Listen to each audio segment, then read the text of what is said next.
Yeah. So, Hare Krishna, part 2. Shri Bilvamangal Thakur ki jai. Shri Krishna Damodar Stotram ki jai. Shukham shayanam nilaye cha Vishnu Devarshi Mukhamulaya Prapanna Tena Chute Tanmaya Tam Prijanti Govinda Damodara Madhaveti Vihaya Nidram Arunodaye cha विधाय कृत्यानि च विप्रमुख्य वेदावशाने प्रपठन्ति नित्यं गोविन्द दामोदर माधवेति वृन्दावने गोपगणाश्च गोप्यो विलोक्य गोविन्द वियोगखिन्नम् राधं च घोषाश्रुविलोचनाभ्यां गोविन्द दामोदर माधवेति प्रभात सञ्चार गतानुगावत् तद्राक्षनाथं तनयं यशोद प्रबोधयात्मानिकालेन मन्दं गोविन्द दामोदर माधवेति प्रवालशोभा इव दीर्घकेशा वाताम्बुपर्णाशनपोतदेहा मूले तरुणं मुनया फलन्ति गोविन्द दामोदर माधवेति एवं ब्रुवाना विरहातुराभृशां व्रजश्रिय कृष्ण विषिक्तमानसा विश्रीजलाज रुरुदुस्म सुस्वरम् गोविन्द दामोदर माधवेति गोपीकदा चिन्मणि पिञ्जरस्थं शुकं वचो वाचयितुं प्रवृत्ता आनन्दकन्द व्रज चन्द्र कृष्ण गोविन्द दामोदर माधवेति गौवत्सबालै शिशुकाकपक्षम्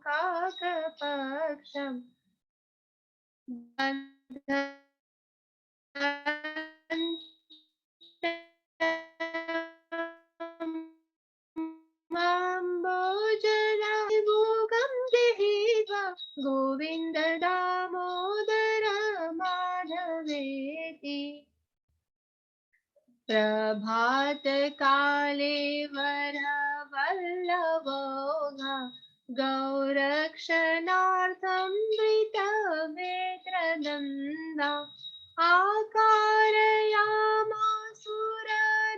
आकारयामासुरनन्तमाद्यं गोविन्द दामोदर माधवेति जलाशये कालियमर्दनाय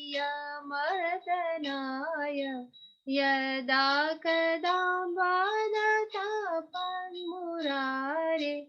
गोपाङ्गनाश्च कृशुरेत्य गोपा गोविन्द दामोदर माधवेति अक्रूरमासाद्य यदा मुकुन्दश्चपोत्सवार्तां मथुरां प्रविष्ट तदा सपोरे जयतीत्यभाजि गोविन्द दामोदर माधवेति कंसस्य दूतेन यदैव नीतौ वृन्दावनान्ताद्वसुदेवसूनुः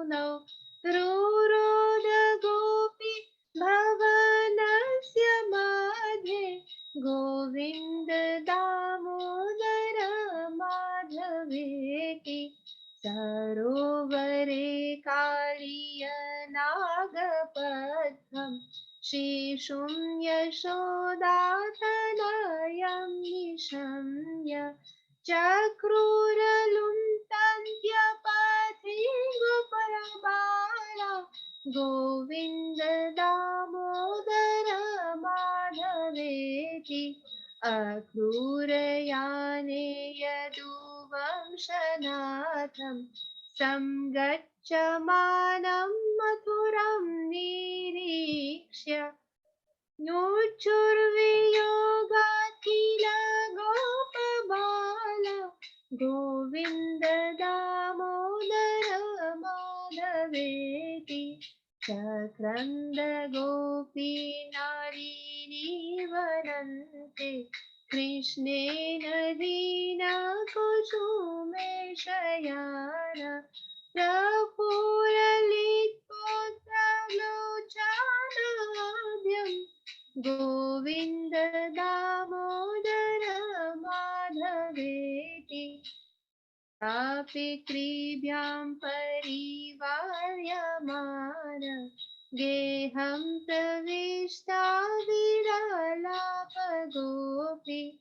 आगात्य मां पालय विश्वनाथ गोविन्द दामोदर माधवेति वृन्दावनस्थं हरिमाशु बुद्ध्वा गोपी गता कापिवनं निशायां तत्राप्य दृष्ट्वा भयादवोच गोविन्द दामोदर माधवेति सुखं शयानानिलये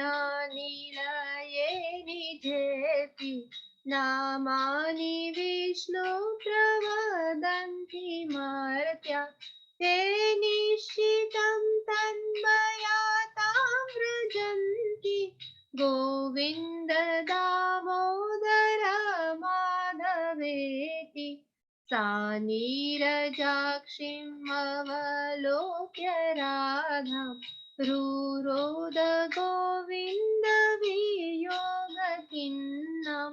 सखी प्रफुल्लोत्पल लोचनाद्यां गोविन्द दामोदर माधवेति जीवेरसग्ने मधुर प्रिया त्वं सत्यं हितं त्वं परं मम विदानि आवर्णयेत मधुराक्षराणि गोविन्द दामोदर माधवेति गोविन्द दामोदर माधवेति गोविन्द दामोदर माधवेति गोविन्द दामोदर माधवेति गोविन्द दामोदर माधवेति। श्री बिल्वमंगल ठाकुर की जय, की जय, महाराज की जय। हरे Krishna. Hare Krishna. Thank you so much. Amazing. So, Surinder, are you able to read? Hare Krishna, Dandavat everybody, Nitai Gaur, Hari Bol. Yes, Prabhu. Fantastic. So maybe you can do the first 10, like 21 to 30, and then maybe Naniben can do from 31 to 40. Okay, yes, no problem. Thank you, Hare Krishna, Nitai Gaur. Hare Krishna. Okay, Prabhuji. Yes. Yeah. Devarshi Narada and other munis are always surrendered to Lord Vishnu, who happily rests upon his couch. They always chant the names of Govinda, Damodara, and Madhava, and thus they attain spiritual forms similar to his. Rising at dawn, having performed their rituals and chanted Vedic hymns, the best of the learned Brahmanas always loudly chant Govinda, Damodara, Madhava.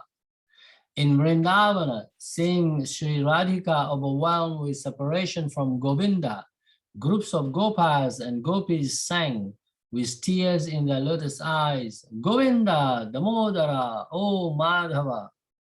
The cows having already gone out to graze early in the morning, Mother Yashoda gently roused her sleeping son with the palm of her hand, softly saying, Govinda, Damodara, Madhava. With long matted hair, the color of coral, and bodies purified by eating only leaves, water, and air, the sages sit beneath the trees and chant Govinda, Damodara, and Madhava. After speaking these words, the ladies of Vraja, who were so attached to Krishna, felt extremely agitated by their imminent separation from him. They forgot all worldly shame and loudly cried out, O Govinda, O Damodara, O Madhava. Sometimes a gopi is engaged in teaching a parrot within a jeweled cage to recite names like Ananda Kanda, source of bliss, Vraja Chandra, Krishna, Govinda, Damodara, and Madhava. The lotus-eyed Lord was tying the sikha of a cowherd boy to the tail of a calf when his mother caught him, lifted up his chin and said, Govinda, Damodara, Madhava.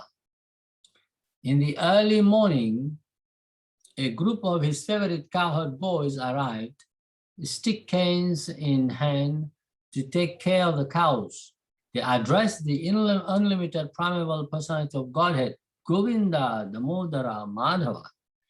When Lord Murari jumped from the Kadamba branch into the water to chastise the Kaliya serpent, all the gopis and cowherd boys went there and cried out, Oh, Govinda, Damodara, Madhava, Nitai Gaur. Prabhu, thank you. So, Didi will continue reading, I suppose. Yeah, Hare Krishna. Thank you, Prabhu. Hare Yes, thank Krishna. you. Thank you so much, Govinda. Okay, Hare Krishna. After Lord Mukunda had met with Akrur and entered Mathura to attend the ceremony of the breaking the bow of Kansa, all the citizens then shouted, Jai Govinda, Jai Damodar, Jai Madhava.